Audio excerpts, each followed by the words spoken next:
The Galactic Civil War between the Herbivore Enclave and the Carnivore Cluster calls for a ceasefire as another race, humanity, enters the stage. As per tradition, the neophyte has to host a party to commemorate the truce. Human leaders hesitate due to humanity's secret. Humans are omnivores. Bill strode mindfully up to the podium as the participants on both sides of the great hall followed him with their looking parts. His briefing consisted of his boss telling him not to worry about it, and that his only job was to say, "Let's begin," press play on the projector, then sit down. He was careful to look at the floor as he walked. He became suddenly paranoid that both sides might think his ears were staring at them. He knew it was ridiculous, but he couldn't shake it. He added a slight swaying motion with his neck, like he was listening to cool jazz on imaginary headphones. The reality was that no one in the entire hall cared what Bill looked like except for Bill, who cared quite a lot. Fantastic. He had an itch.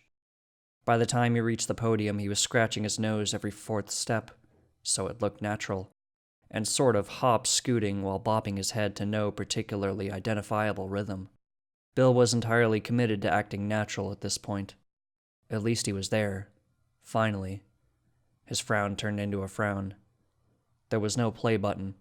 There was a sort of shiny knob, a lever marked markings, and a note taped to the front from his boss that read simply, "You got this, Bill." Bill disagreed with the note, vehemently.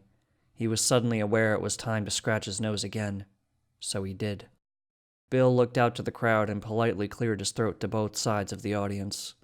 "Let's begin." A booming voice thanked everyone for being there, and instructed them to file out their respective exits quickly for the individual species celebrations. He turned the knob back to where it was. The light bulb popped with a spark and went out, clearly broken. Similarly, the music device made it clear it was not supposed to have been operated in that manner. Bill's boss slapped his forehead in dismay as he watched everything transpire over his distant view screen. "Sorry about that. Sorry. I just..." Bill fumbled with the lever this time. He suddenly found himself rising above the podium, out of reach of the lever.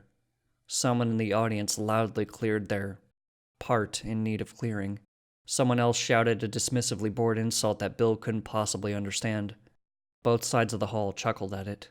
A small, childlike alien walked to the podium and gazed up at Bill, who was entirely helpless. It moved the lever, and Bill descended. The small alien ripped the note away from the podium and pressed the button that was behind it. The presentation began projecting onto Bill as they slowly descended out of the way of it. The history of war played out on the screen, carnivores devouring peaceful plant-eating aliens, who in return came to the battlefield with all manner of horrifying technology. Both sides of the great hall wiped away tears. Probably. They were likely tears, anyway. Could have been drool for all Bill could tell. As it came to a close, dinner was served to both sides.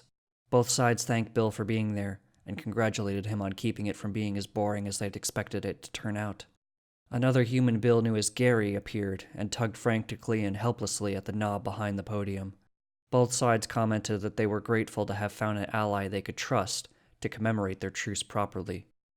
One who ate vegematable. They spoke over each other. They did it again, more forcefully and heavily accented. Vega-at-table. All viewing parts slowly turned to Bill, who thoughtfully scratched his nose.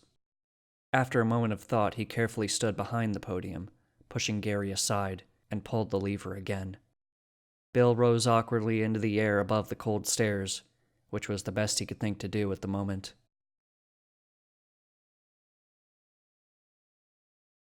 This story was written by Unplugged Unfettered. Read by a Bag of Vicodin. Thank you for listening.